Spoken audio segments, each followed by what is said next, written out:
looks brilliant, give me more of this. I'm out of control, about to blow, and I've been caught in the undertow. So toxic, but I can't get enough. You burying me, burying me. Yeah, you burying me, burying me. You've got me hypnotized, push me out of myself. You've got me hypnotized. I can see, I can hear, going crazy by the light. It's got me hypnotized.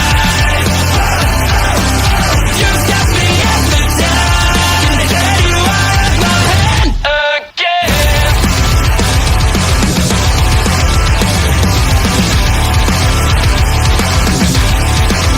Is it wrong? Is it right? It's like I've won my final war without a fight. I'm out of control, about to blow. I've been caught in the undertow. So toxic, but I can't get enough. You bury me, bury me. I know you bury me, bury me. You've got me hypnotized, push me out of myself. You've got me hypnotized. I can see, I can hear, going crazy by the light. It's got me hypnotized. You've got me hypnotized. Can get you out of my head, get you out of my head. Always do it on my own, always do it on my own, so I gotta get through it. And the only thing I know is to love what I'm doing. Never give up, never slow, till I finally prove it. Never listen to the no's, I just wanna keep moving. Keep my head up when I act, head up, that's a fact. Never looking back, I'ma keep myself on track. Keep my head up, staying strong, always moving on. Feel I don't belong, tell my thoughts to move along. Push myself to be the best, die with no regrets. Live with every breath, see my message start to spread. And I had so many dreams, then you hit your teens. Life ain't really what it seems, try to find out what. Hello, everybody, and welcome to the Bound for Glory post show. Here with myself, Astrid. I was gonna say with my new name that Jose gave me, an Astro. And here by my side, I got from Honor Rambo. Keep me so cool. Okay, Scoops Piggy. How you doing, Scoops Piggy?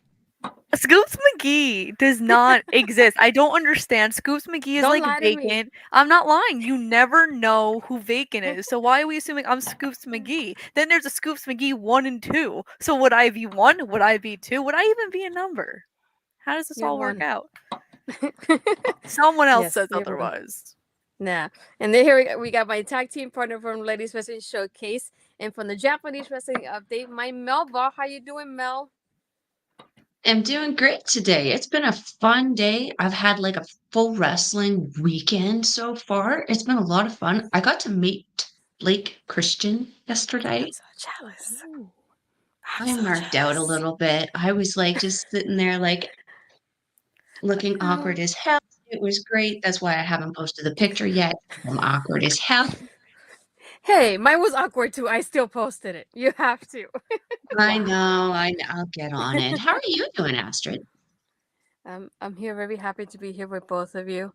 Yeah, we had to remember when the last time we had an old ladies post show on OLE, but now we do. I love it. Boom. We did Yes, we did. We have here, I haven't seen the name before, Ahmad. The Hardy Boys are TNA Tag Team Champions. How do you feel about this? Well, I guess we can touch up on a little bit now, but this is the main event. We're going to talk about it last anyway. I'll tell you, it's kind of, I don't want to say bittersweet. I just like, it's not who I wanted as champions, but I'm very happy for the win at the same time. What about you, Kimmy? Well, we have WrestleCade coming up. Yes, Top Golf expert. Mike's got it right. we have WrestleCade coming up, which is TNA's next pay-per-view special, which is Turning Point, and WrestleCade is in the Hardys' hometown of North Carolina, so I feel like that has a little bit to do with why they won the titles. I'll be a Turning Point in WrestleCade. That is common knowledge. Like, that is out there. That's not Scoops McGee. That's common knowledge. No, but the other part is, the other part was, how did you feel about it, Mel? It was nostalgic for me because, like, I remember, this is going to date myself. I remember being like 16, 17 years old, wearing my ripped up Hardy Boy sleeves in my Catholic high school with my Lita thong all up in I was in so much trouble as a wrestling fan in high school, but like it took me right Yeah. back to it because especially Jeff Mhm. Hardy looked like he hadn't aged a bit with the face paint and the fishnets, and I was just like, this is literally 1999, early 2000, and I am just living my best life right now as an old fart. Yes. No, you're not. Don't say that. Oh my You look God, that was so long ago. No one is old. We're all respectively young. I'm 29 again, I'm telling you. Hello, Ed. I know we didn't watch the pre-show, but we did want to mention the part that happened at the beginning. We had the call your shot gauntlet match, and the winner that ended up being Frankie Kazarian, which was something that I'm gonna say this now, Ed. If you want to clip it, up to you. But that's all I'm saying today. Ed called it in the predictions with Jose. That's it. That's all the credit I'm giving you. Goodbye. So yes, that's it. That's it. That's it. That's all you get. I credited so- also me and Ella did it in our predictions on a wrestling gal. We had said that Kazarian was probably gonna win, but no NXT surprises. What the hell is this? Is NXT TNA dead? You know, we're gonna get to this, like Rosemary turning on Wendy Choo. The hell is this? Mm, it's Halloween, mm. so it was dead for only this week. Okay, this week or so. That's it. So we're gonna go on to the opener, which was Speedball Mike Bailey versus El Hijo del Vikingo for the X Division Championship. Yeah, this was an opener. It really was.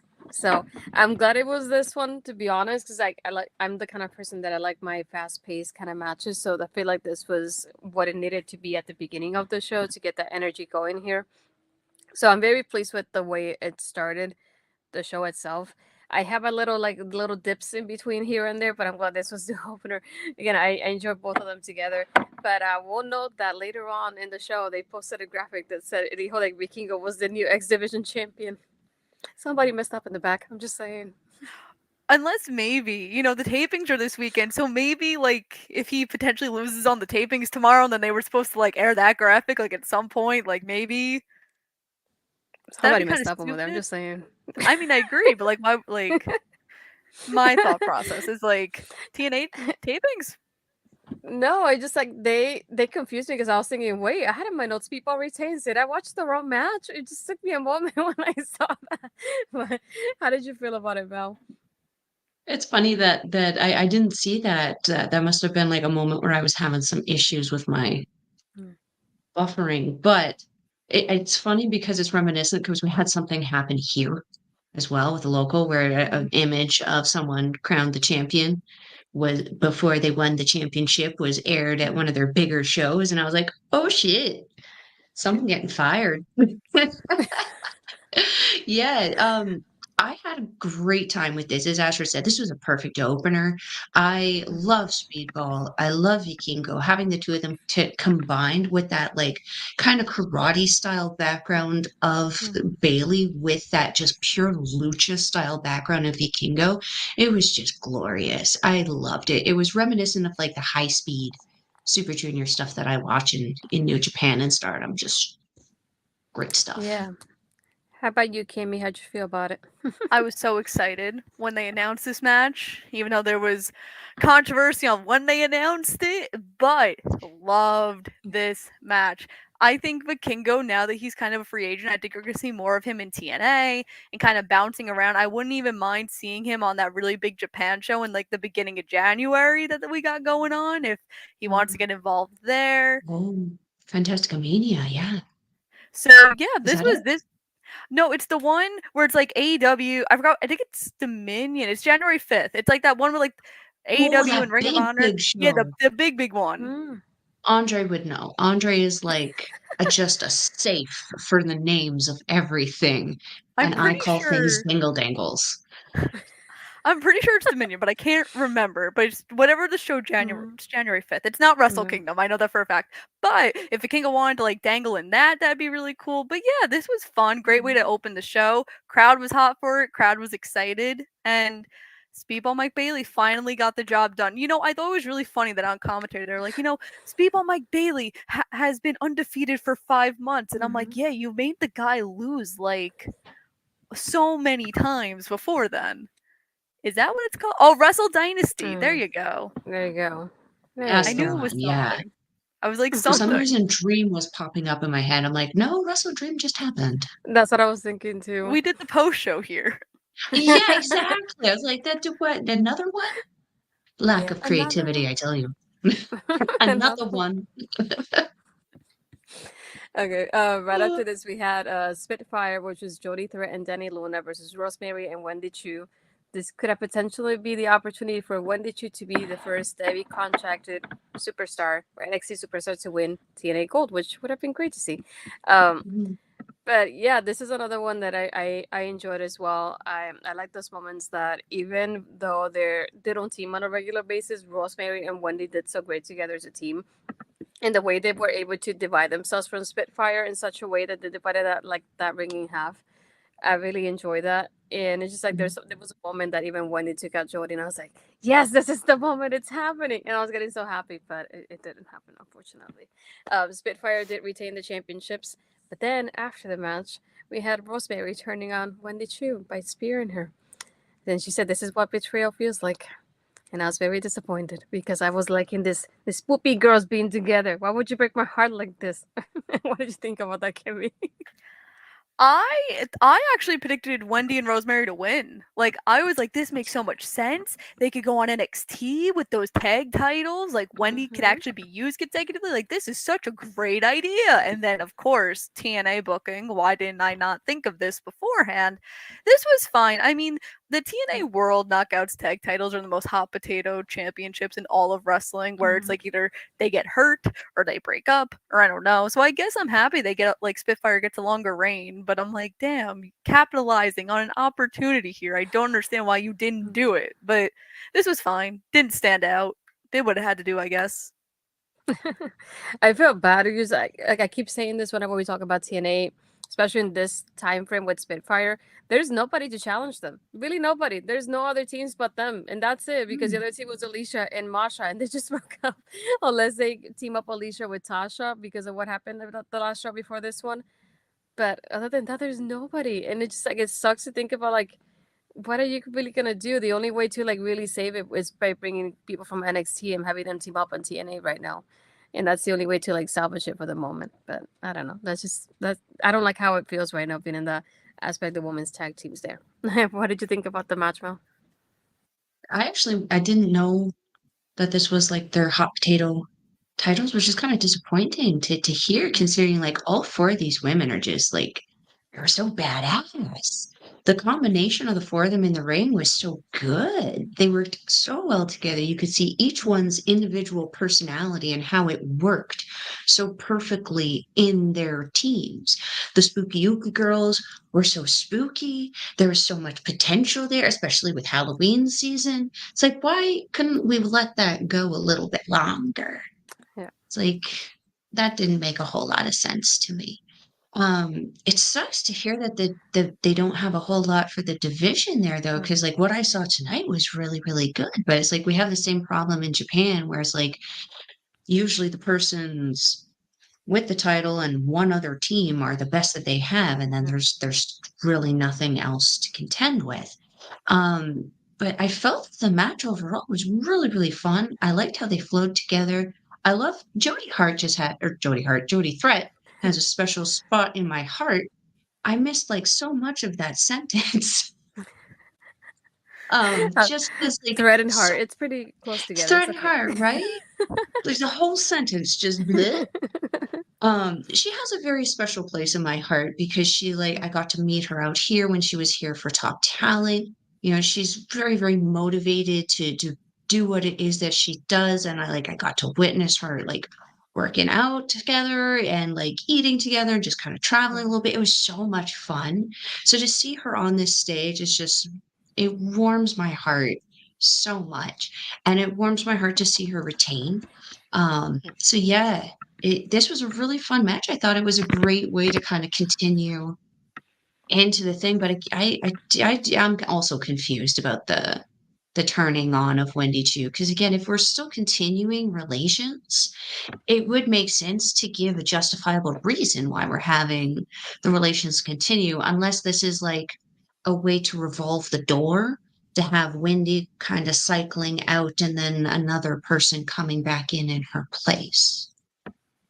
I mean, it could be. I feel like we haven't seen Jessica like as in a while, and I feel like there's also like I don't know if she will ever return to wrestling, but it's like Ali is gone from AEW and she hasn't even been back, and I'm like I think like she's one that I thought they would have hinted at her returning at some point, and I haven't seen Havoc in a while. I know with Giselle being gone, we also have I don't know if Savannah Evans is still in the division or not because we haven't seen her in quite a while either. So it's like you could have like kind of reunited Savannah with Tasha in a way. You have them like forgive each other, reunite maybe. Yeah. But I don't know. There's I feel like a few people missing here and there. That's why I think in TNA it would be more valuable to have a mid-card women's title instead of these titles, because you have someone like a Xia Brookside, or I always forget her new name. It's not Xia Li, but Xia Li's new name. Yeah. You have her in there. You have the Savannah Evans, the Tasha Steelz. Like I think Tasha Steelz would be a great like first mid-card women's champion for TNA. She's been like a staple who was like really showed out the last couple years. So if I was booking TNA, I would trade in those tag titles for another title because I think it's at the point where TNA needs to see that. And if you're going to continue the NXT thing, have people challenge for that title. You know, like we've seen Kalani interact with people from TNA, I believe, on NXT. Like, why can't we just have it the other way around? And I'm out here. Maybe AJ will come back. Who knows? I think If she's she would enjoying come her back, time at Larry and her comic books. I don't think she would go to TNA anyways, so I don't think that would happen, even if we wanted it to. After this, we had Josh Alexander versus Steve Maclin. I feel like that one was okay for me. It was just the part of like I like the fact that we get to see when Steve got handcuffed. I like how he still fought his way through it, even trying his best to like fight through it and fight against Josh, obviously with his hands behind his back. And I like the referee attempting, I think like twice at that point to like take the handcuffs away from him. But I like how he still battled out through it.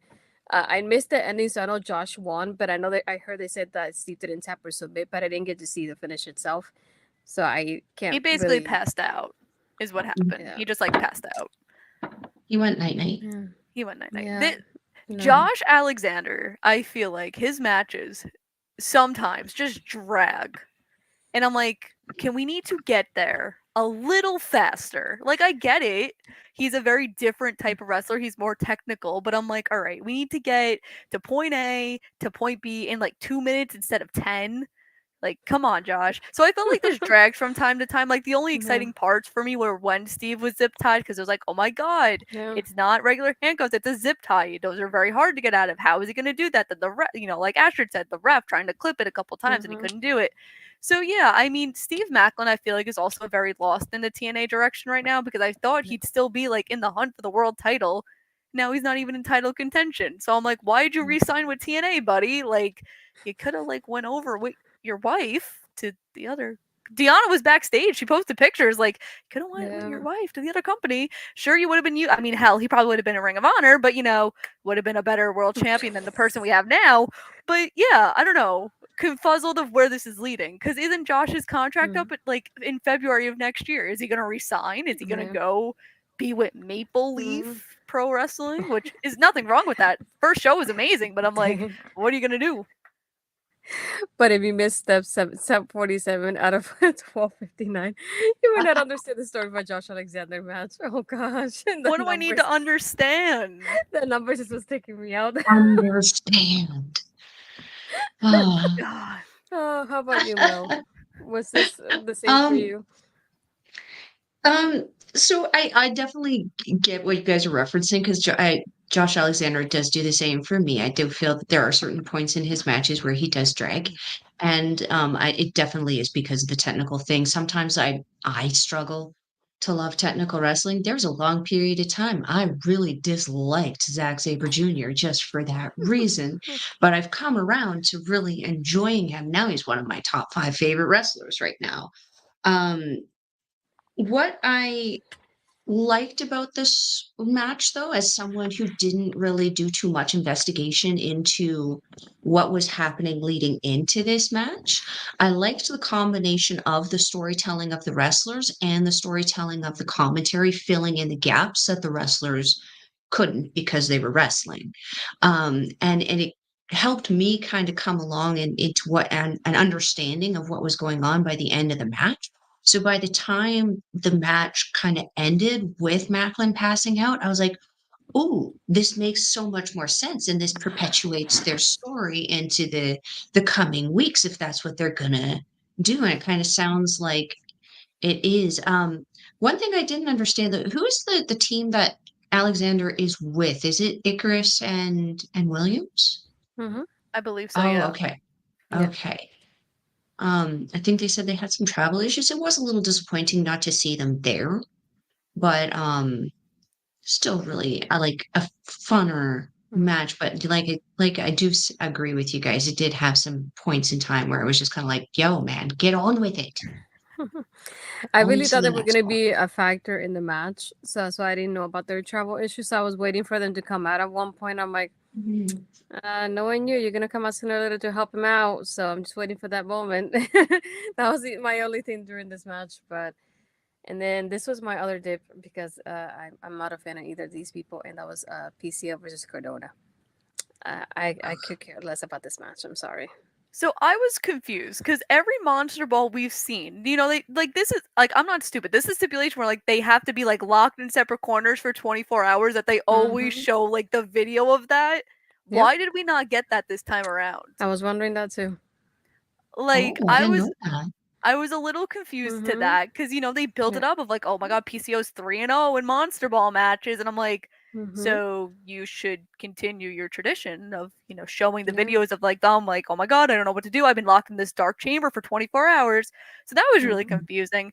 My friend actually made the bat that Cardona used, the green bat with the barbed wire. My Mm-hmm. friend made that, so that was really cool to see because he That's texted me cool. and he's like, Mm-hmm. I made the bat. And I go, you couldn't tell me that this morning. I would have been a little bit more excited to see it. But that was fun to see that. But Mm-hmm. yeah, I mean, this could have easily been on the pre show. This was just like, especially Mm-hmm. with Steph DeLander, I think if she was cleared and Yeah. she didn't have the surgery, she would have had more of a factor, which might have made people a little bit more intrigued. But without Steph, you could have had this on pre show. Yeah. How about you, Mel? You know I hated this shit. I see PCO coming out and like all I can hear in my head is Yzma from the Emperor's New Groove. He's Oh my still god. alive. Like the things that Mm. he still does at his age. My question is why though? That's what I'm saying. Like there's Yeah. one point he did a dive and I Mm. like Cardona did his damnedest, but like it just the way he was and where he was, he looked like PCO took more the bump than the person getting jumped on. And I was like, that doesn't make sense. Why you do these things to yourself, sir? The tax took me out of it completely. Cause like then I was like, ew, there's gonna be stabby things. I'm not a fan. Not a fan of this Thanks. stuff. But when he took them Mm. and started pressing them into his face, it was like, make what? No. Ew. I did appreciate the woo woo kick to the face with the tax, but Mm-hmm. then more tax. Yeah. No, we're good. Yeah. I'm good. It. Yeah, that I will say confused me too. The they double didn't bleed tax that tab. much. So- yeah, Mm-hmm. it's like, oh, I wonder what's in bag number 2. Mm-hmm. We're not said stupid. And I think I've seen this name before, but I'm not sure. RK Shuttleworth. I couldn't do what PCO does, but he has a wider frame than me. I think about it this way. It's like, yeah, I'm still like I don't want to say surprised, but it kind of surprising that he's still wrestling at this age. But at the same time, his matches are so slow. I'm not into them. It just I don't like it. I don't like the pacing that his matches have, and it just feels like the same thing every single time too. And just like almost copy paste to it. So it's like at this point, I'm like, I mean, it's at not my this cup point of of his tea. career, he can't really do too much more, right? No, He's 56. I just I looked know, it but up. he feels older than that. He feels older than that. He's turning 57 December 30th. He has a late I'm birthday. 40 and I hurt myself walking down the stairs sometimes. This man is doing topes to the floor pretty much without anybody to catch Yeah. him. My brother in Christ. No lie, I was always afraid of the Please. stairs in your place.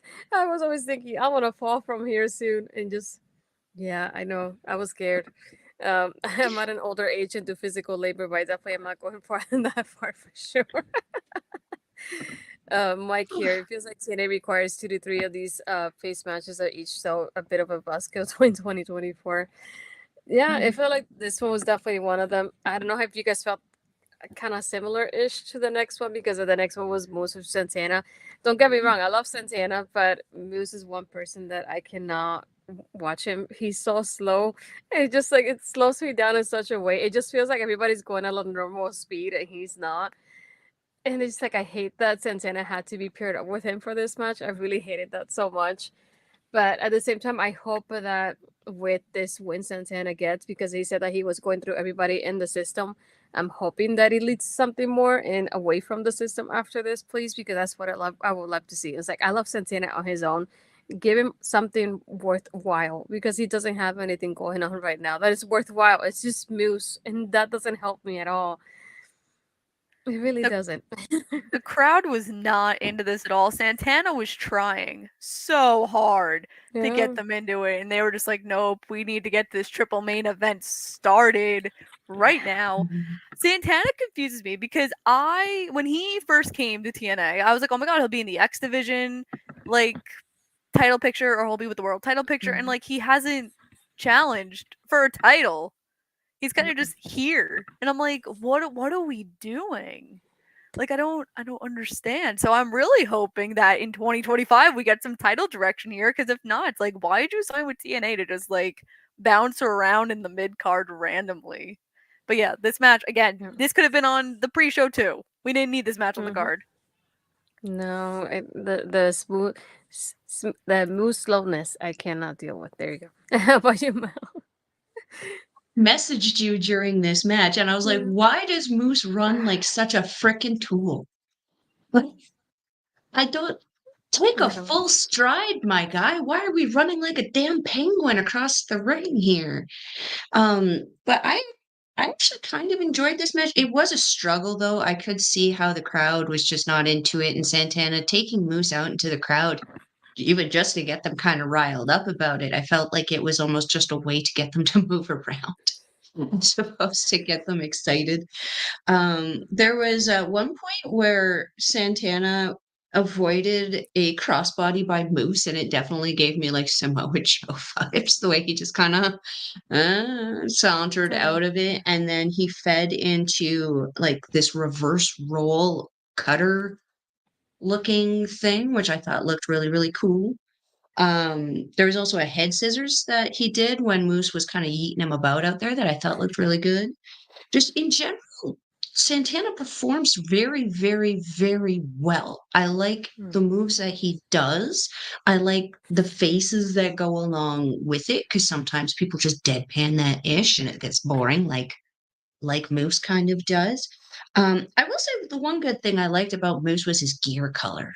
It was the blue and gold kind of worked really well with him. I thought it kind of looked nicer on him because the last time I saw him, he was still in the tidy whities, and it was not a vibe. Especially doing the penguin legs, it just looked ridiculous. Penguin legs. Yeah, but this one, it kind of pulled me back into the show after the Monsters Ball, but not entirely. The next one definitely got me more into it. We have RK here. Not everyone needs to be on top of the card all the time. I heard Josh Alexander saying he likes what he's doing more character work. I feel like it's just not that, but at least something like enjoyable. Because how do you have somebody like Santana? I don't want to say wasted, but being wasted by going against the system. And I was like, I feel like you could do better than that with Santana himself. So it's like things like that. I feel like they could do better. I feel like Josh is doing. I feel like he's doing decent work even by himself, not being in the world title picture. I don't mind him being away from it because he was champion for a while. So it's like that one I don't mind as much. But I feel like somebody like Santana needs a little bit more direction than what he's asked at the moment, at least. But I noticed that at one point Santana was even stomping in the ring just to get the crowd going to do the stomp with him. At the same time, it just didn't work, and I went, "Oh no, this is when you know you lost them." Yeah, So it's like one of bad. those cringe moments when that happens where you're just like, oh, and you, if you're there, you almost want to just awkwardly like, uh-huh, I you're You're feel doing bad. it. trying. E I for feel mostly effort. bad. Yeah. But I'm glad that after this, it feel like the show really like picked up for me. We Hmm. started with the triple main event, which I didn't know was a thing here in this pay per view itself. I was thinking the It's world title was giving gonna be Double or WrestleMania Nothing and 2020. WrestleMania too at one point. Thanks, TNA. You're really original there, buddy. But I'm like, I'll take it. It was the first. I think it's the first time I hear them say it's triple main event in TNA at Probably, least. yeah. But Hmm. let's see how often they use it. But we started the triple main event with Jordynne versus Masha. And at this point, it's when I went in the group chat that I have with Ed and Jose for our predictions. And I went, everybody has retained. I have a feeling about this one. But again, I noticed it was, I don't want to say weird, but it was out of character to put it like that. Because Jordynne being a face, she was really focusing a lot on Masha's left leg. And it felt like we were heelish to me at some points during the match. I was very surprised about that end of it. But I like how she knows that Masha's a threat, so she's going at her so quickly because she doesn't want to give her a moment to breathe at the same time. And I like that storytelling that we got there too. At that point, they're like, yeah, when you think she's got a little bit of a break, here comes Jordynne and does something else to Masha. Masha can't even recover, and then they keep going from there. And it was such a good pacing to it. I really enjoy that, and I enjoy that they kept doing like moves and things that they did from their first from the last week before this one in 2022. Again, it's like the storytelling here was what it was top notch for me. This is what I enjoyed the most about it. It's like that story of we get that Jordynne has told Masha, I had so many open challenges. I was always hoping you will answer one of them, but at the same time I'm glad you didn't because I feel like you would have been a threat to my reign. And then the first title shot she gets and this happens. So we get now Masha as the new TNA Knockouts World Champion. I did like at the end having Jordynne also and her hugging a little bit there. It's no surprise that Jordynne's probably going to be the rebound after this, so it doesn't surprise me that this happened. That was my timeline all along when the predictions, or we were doing the predictions with Jose, thinking I'd rather have Jordynne lose it now to give time for a rematch and then have her do a couple matches here and there on her way out, if anything. So it's like I feel like the timeline wise, I feel like it worked out. So I was not surprised that it happened during this pay per view. How did you feel about the match, Mel? Oh, I freaking loved it. Yeah. Holy shit. First of all, let's just really shout out how amazing these two women freaking looked coming into their gear was just, oh, Jordynne always looks like the champion that she is. That's just Hmm. everything looks so stunning on her. Masha's hairstyle, that was the first time I'd seen that hairstyle. I don't know if she's been rocking it for a while, but holy heck, did it look so cool. The little blingy bits and stuff, her gear with the little Hmm. cutouts and the stitches and the fringe. It's just, they looked so professional. They look so top tier like they are. But this match, holy crap. Okay, this is where my Melball isms come into play because I don't know what the heck this was called. I called it a boinky boinky double stompy by Jordynne Grace to Masha, where she went on the boinky boinky to the outside and then did Yeah. the double stomp on the apron. Hmm. It was so, the creativity of both of these women is so great. The DDT guillotine by Masha on Jordynne was just the technical prowess was just so good. And then yeah, as you mentioned, the Jordynne Grace really targeting those legs, it was giving me heel kind of vibes, but at the same time, it's like if you're a champion, you're trying to defend your title, you're going to do that by any means necessary, no matter Hmm. what this person is to you. So I really enjoyed the story that was told in this, that it was really like two friends Hmm. fighting for dominance. And it was so good. Yeah. So good. So heartwarming too. And just so sentimental. And I kind of agree with you. I did kind of have my suspicions that the title was going to switch just because I also believe that Grace is most likely WWE bound. Though I don't think that means that's going to be an exclusive thing because again, if that door is still going to revolve, I don't suspect if she goes to WWE that it won't be the last time she comes through that door again. Yeah. What about you, Kimmy? Damn, my flight just changed for for a flight in January. They are emailing me my flight time has changed. How does that work? Anyway, match of the night. I will give Tom on commentary. I can never say his last name right, so I'm just gonna call him Tom. So much credit because he was like, at the first time they met 2 years ago, Jordynne was wearing white and Masha was wearing red, and now they changed colors. It's like a changing of the tide. And I was like, yes, attention to detail. Me and Ella and Jose were there 2 years ago when they first met about February 2022, and it was an amazing match then. So many callbacks in this one. Masha deserves it. Obviously, I think we all know Jordynne is obviously going to go to WWE. She'll probably appear in the Royal Rumble since Genesis is now January 19th. That'll probably be her last match, send off, whoopie-doo. But yeah, this was great. This was a way to get the crowd back into it. I like the sign of respect. I think, Jordynne will go do some cool things for the 2 months, and then we're going to see her on the main roster bound. Yes, I'm happy for her. But I could tell that either I'm like it happens either this one or the next pay-per-view. But I had a feeling it would be this one because in the next pay-per-view you could do that rematch, and then you could have her do one of those like I want to say a small. I don't want to say small, but like a different type of match out of the title picture afterwards. Um, as Hardcase says, Kimmy, you definitely remember more details than I do, but that definitely is a good callback. I try. Big brain. Yes. Yeah, I feel like they did really great with this and they have such a great chemistry. And I like the story that they had here because no matter what happened, Masha will always go back to that left leg throughout the whole match. And there was moments like it you could see the way she was selling it. It's such a great way. I did like at the beginning too when she's like hanging up from the top from the rope. I think it's like about the middle rope and the referee's counting and Jordynne hits her right there and then just to have her stumble back. I was like, damn, it's like the way she's going for that left leg is like she's got that moment and she's keeping it there. But I like how we kept going from there, and I feel like it kept going on a good note from this sort of. I say sort of because the next one was Nemeth versus Joe Hendry. We do have to note that Frankie Kazarian is a special guest referee who had also won the Call Your Shot Gauntlet earlier in the show. As I mentioned, Ed have been talking about it, so I I already had that moment in my mind replaying of like this is TNA. We're gonna get Joe winning, and then Cass is gonna cash in that trophy right after. That was my mindset, and I hated thinking about that because I want Joe Hendry to finally get that moment, but it doesn't feel like it's coming, and it's unfortunate. But I did like moments of like there was a thing towards the beginning of the match. Joe Hendry came in with the ankle lock, and they're calling it back to the part with Josh Alexander and their feud.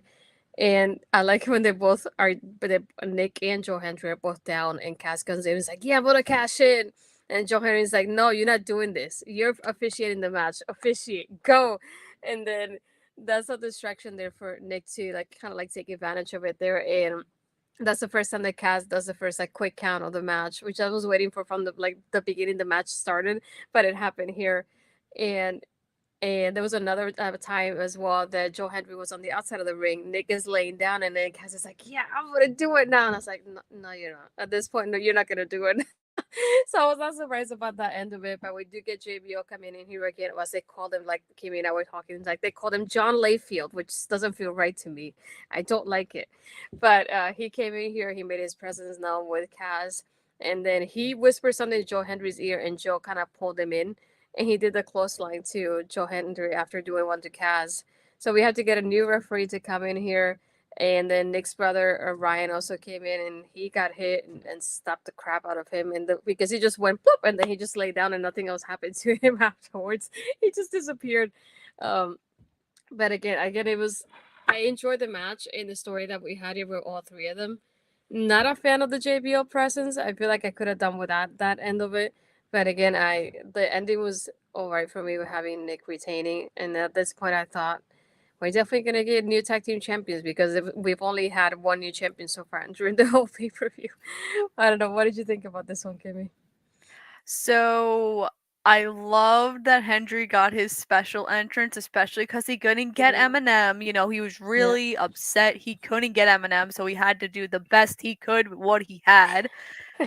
This match was fine before JL, because apparently we're dropping Bradshaw, because now he's just John Layfield now, as they were saying on commentary. So before JL got involved, wonderful. You know, I think Hendry really, like, the whole match, the crowd was like, you know, Cleveland sucks.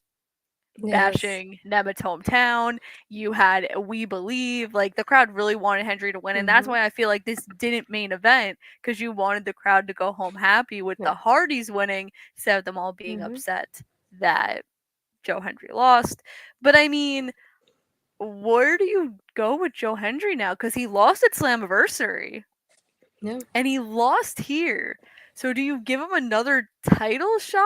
Do you know, his contract, I believe, is also up in January of 2025. So is he somebody else that's going to go to WWE?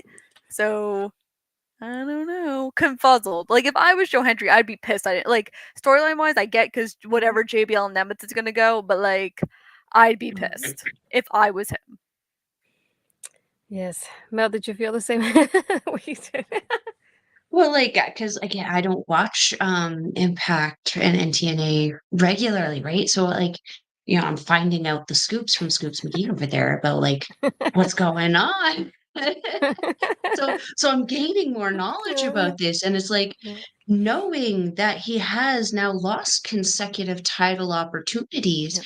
You know, I see this in, you know, in New Japan, where like certain people they start to get title shots, and it's like, if you want someone to have a phenomenal title shot, you know, you put this one in the title match, but you don't ever give them a title. I call it the Kenta effect, or Kenta-ing someone, because they did that with Kenta when he came back, I assume as punishment for leaving in the first place. But where do you go with Joe Hendry, and how do you fumble a ball that big?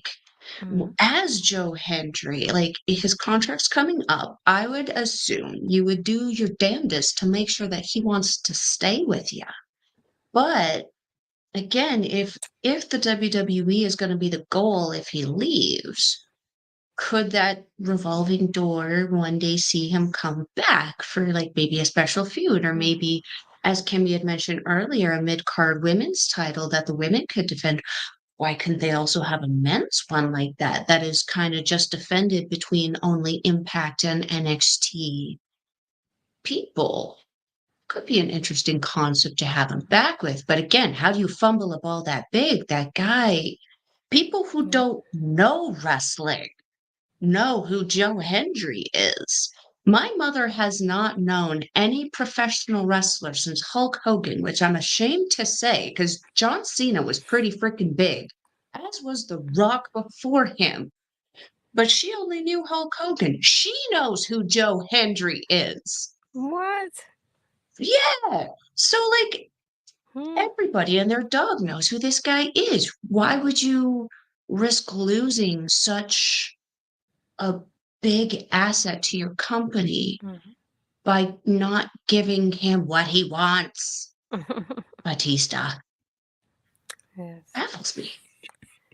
Yeah, and this comment here from Mark is like, listen to guys like Mark Henry and Bully Ray will tell you about heroes going through adversity. Maybe you don't like what they say. I don't listen to either one of them, to be honest.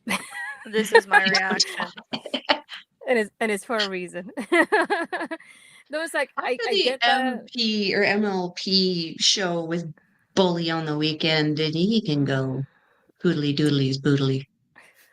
And it's like, I get that having that babyface kind of chasing for the title, but at this point, you also have to think about. I think about, like, for example, like you said with your mom, to see your mom knowing about Joe Hendry, you gotta capitalize on that, because I want, you don't know how long that popularity is gonna last.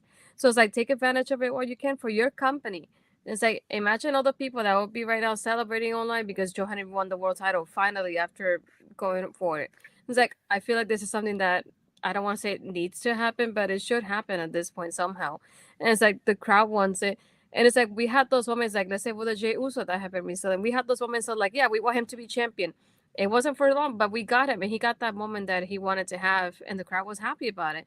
Even if it, I'm like, I don't want him to get though that treatment of like I thought of earlier that we get him winning and somebody cashes in on him like right after. I wouldn't want that either. But you could easily give him the title for at least a month or so. But at least we get that moment of like he won the world title after going for it. And it feels like a reward for his popularity and his artwork too, where he's at right now. So I feel like you could do that at some point. I just don't understand why they haven't done it yet. Because I would have done at least for the month reign, it would have been fine. But I'll give you the perfect example of this. Joe Hendry just did New York City Comic Con, right? That con is not a wrestling con, right? It's obviously there for other mainstream actors and actresses. You know who had a line at New York City Comic Con? Joe Hendry.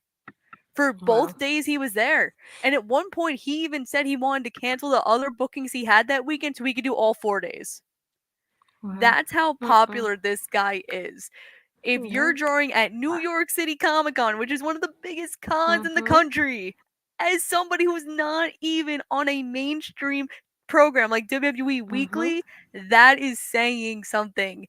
This money is not going to last forever. You need to cash in on the opportunity, which is why if I was Joe, I'd be like, something's got to change or I'm going to WWE because I know they're going to use me right. In NXT, not the main roster yet. You know, he's got some work to do. Yeah. But still, yeah, like you said, it just like you gotta capitalize and stuff like that. Just because I feel like it helps in marketing in the end. And it's like, I feel like it would have been a good thing for them. Like saying TNA booking can be confusing. At best of times, it feels like a lost opportunity by not putting a title on Hendry. Yeah, I feel like both pay per views, Slammiversary and Bar for Glory, are huge pay per views for TNA. It's like I feel like you could have done it at either pay per view, and the crowd would have been with it. And it's like you see the entrance alone, his entrance and the crowd was going so hard just singing the theme song with him along with Alito, and just like it's those moments that you don't get that often. So it's like I know it doesn't happen all the time, I get that, but you gotta capitalize on it somehow. I was like, I feel like you're being dummies at this point if you aren't. I'm just saying. But that's something for another day. We're gonna go to the third main event of the night and the last match. This was the Full Metal Mayhem. So it was AC versus the System versus the Hardys. And yes, I figured this is the match that the Hardys were going to end up winning for sure because I'm like we only have one title change the whole night so far. I did like the beginning here with having ABC and the Hardys taking over and taking out the System. And just like, we definitely don't want you part of this. You can just get out of here. And I like seeing that ABC getting those moments with the Hardys because it's a team that inspired them to be in wrestling. So it's nice when they get those moments that a lot of people don't get to have.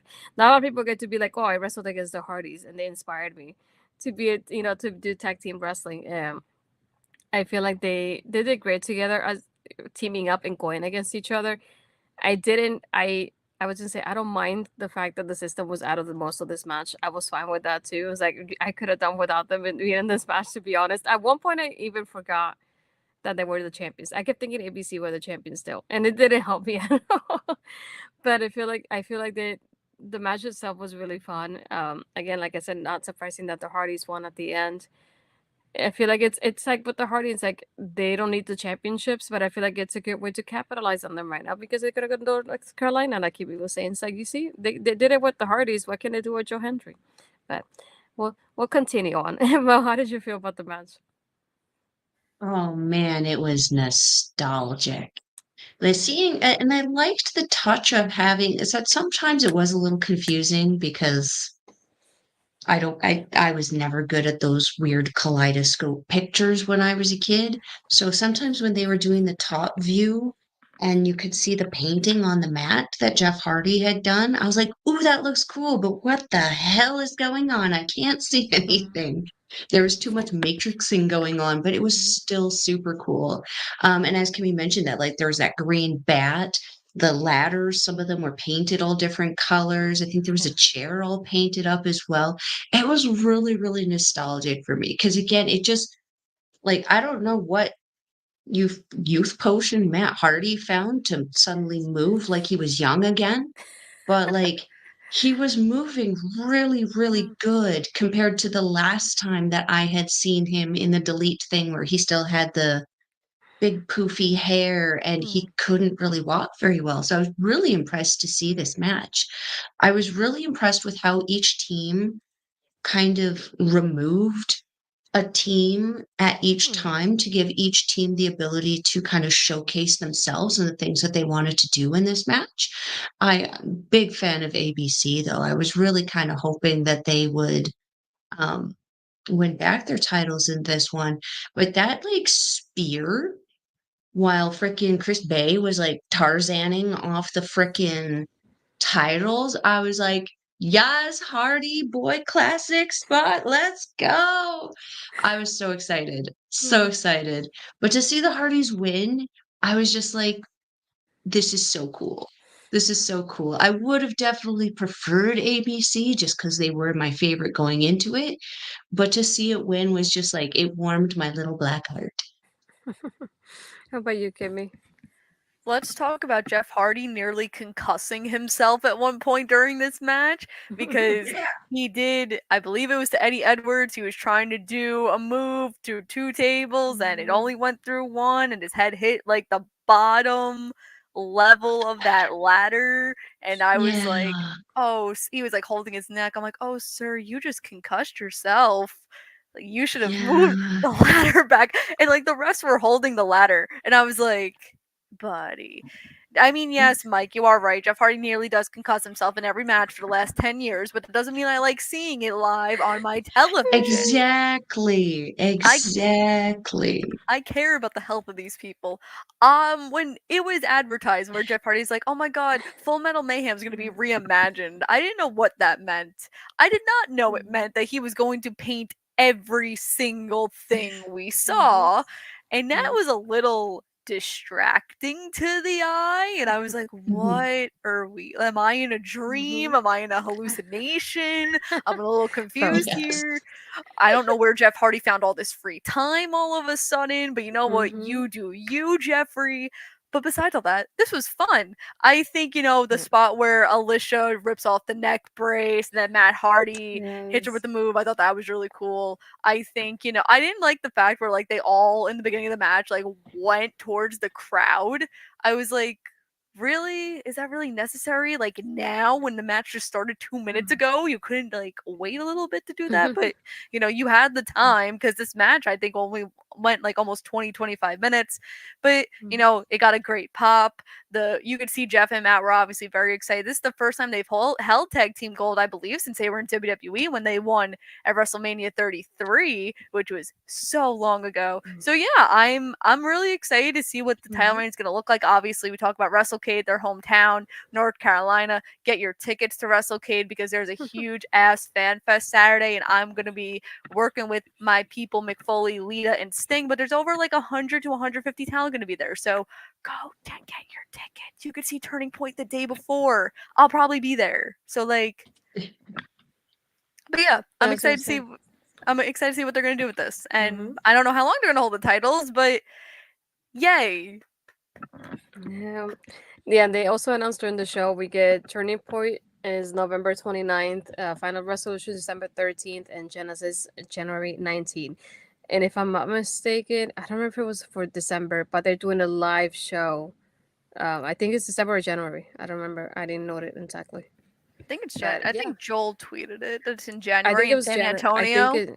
Yeah. So there's like I don't want to say the first time, and like I don't know how long that they would be doing a live show. So it's like I wonder if there's something that they're gonna be experimenting with just to see how it goes. A live episode of TNA Impact will air that Thursday, January 23rd in San Antonio, followed by a TV taping the next night, January 24th. Yes. Interesting. So I did have one more thing I wanted to ask about because I was just trying to figure out if I had just smoked something good or what. But like when people were going through tables, was there a jingling happening or like a glass breaking sound happening in correlation with that? Or am I just I didn't hear that. losing my mind? Every time someone went through a table, it was almost like I thought Stone Cold Steve Austin was showing up. I thought I heard the glass break and I was like, what? What's going on? It felt really weird. So maybe I was just smoking some good shit. Well, Mick Foley at Comic-Con gave Joe Hendry advice of how to win his TNA World Title match, and Mick said that Stone Cold Steve Austin just get him to help you, and that's how he won both of his titles. So maybe it was in correlation to what Mick Foley said. He was Joe just Hendry. late to the show. He was just late. Ah, He damn didn't it, get the Steve. memo. Texas time and Detroit time. He was probably taking care of his cat. It's Oh. always a Steve. It's always a Steve ruining things, damn it. I agree. Yeah. Hmm. Wait, is Oh, that for Kimmy? Show us what you have around your computer. I think it's for Kimmy. That's probably as far as I could go. This is all signed stuff that I have. Mhm. It looks like the Stadium Ooh. Stampede stuff. But yeah, this is all signed stuff. My 2 Brit posters up there. Mercedes is over there. I'm seeing Brit next weekend. I'm so excited. I have Triple H and Shawn Ooh. Michaels. I got this NXT poster when NXT did a SummerSlam panel at the first NXT TakeOver Brooklyn, and I think I got the Stadium Oh. Stampede poster in AEW crate. Oh, Melva, that was for you. Oh, Wow, I did a whole. That's what Oh, you're you around my didn't say for who. I was computer. like, it's not for me that I know of. it's like, it's shoes. It's literally all shoes. I have a problem. Andres is here. I was just saying, it didn't help that we all have something in our background. So I was like, I don't think it's for me. I'll give it to Everybody one does of a you guys. tour. You know what? If I was thinking about it, I would have moved my thing over to where I have like my autographed Masha picture and my Yeah. autographed Christopher Daniels picture and my autographed to Neil Dashwood picture and like Some TNA my peeps. dumbass. Yeah. Got Cody and Yeah. Brandy over there too, and of course our local favorite Dalton Rogue. Yes, Andres, you have a terrible timing. Yes.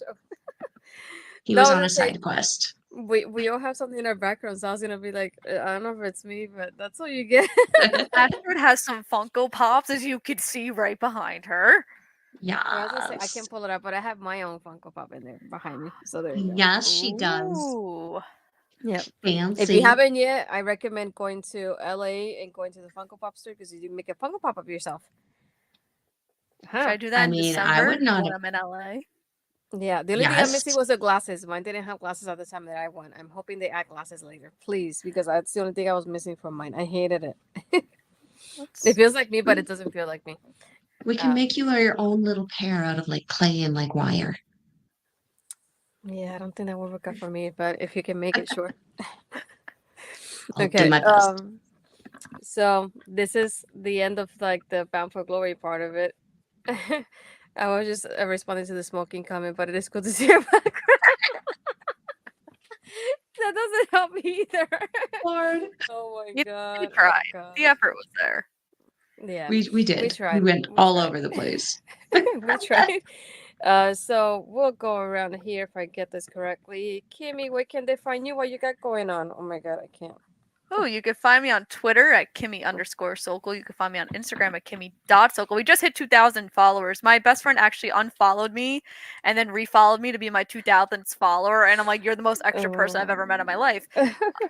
You could see me here on Thursdays at 10:15 Eastern, where I'm crying about Ring of Honor, our new champion. He needs to, I don't even know what we got to do, but he's got to delete himself from my Ring of Honor World Champs list of things. You can read my Ring of Honor reviews on pwinsider.com every week. I'll also be here Thursday doing like trivia with Bobby and Papa Smokes with Yes. And Ed hosting. Yeah, you got a Oh, full and Ed's house for hosting. Thursday. Yes, full. Yes. That's gonna be our Oh, pregame to It's a spoopy edition. Yes, our pregame to Honor Ramble is us doing trivia, and I Yeah. really hope I win because that'd be really sad. You could see me if you're going to Rhode Island Comic Con. I'll be there with Britsky and McFoley from Friday to Sunday. I'm very excited. I get to see Brit. We got a lot of tea to discuss. You could also see some of my written work at the Pop Break. I did Bound for Glory predictions. I'll be doing Crown Jewel predictions because that's also next week. We got a full month's worth of pay-per-views coming up, and yeah, thanks for having me. Of course, I don't get to see you often, so we had to have you. We gotta get And you then over on Honor Ramble. I was gonna say I don't stay up that late. A bullshit. And A bullshit. It depends sometimes.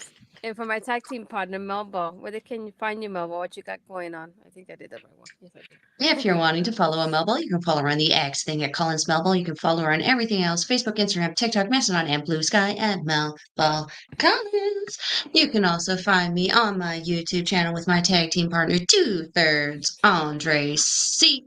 on Andre Melville's Wrestling Talk, where we drop weekly videos about New Japan, Stardom, Mari Gold, soon Noah, soon DDT, and also local promotions. So go check that out. You can also catch me on here on Friday again with 2/3 Andre C for the Japanese Wrestling Update, where we talk all things Japanese professional wrestling at 8 p.m. Mountain Time, unless it's not, and then we'll let you know on social media. You can also catch me with the beautiful Natural on our channel, Ladies Wrestling Showcase. Well, on Astrid's YouTube channel with our show, Ladies Wrestling Showcase. We should have an episode coming out soon because we got to talk some PWI-ish. Yes. We do. So stay tuned to see when that's coming out. And I think that's it for now.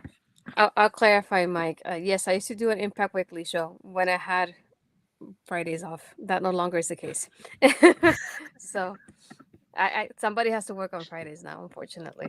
But you can find me, first of all, tomorrow. We have Megan joining Ed and myself for the Halloween Havoc post show. And then again on Tuesday with Ed doing Takeover. Again, this is going to be the post Halloween Havoc show. So very excited to see what's going on afterwards.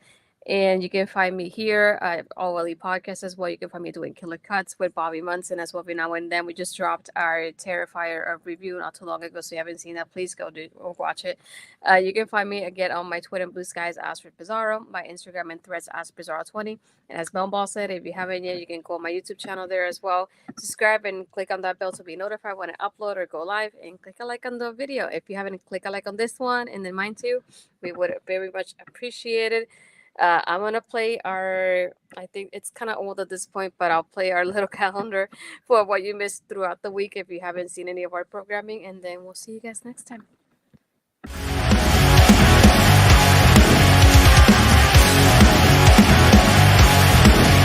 Please note.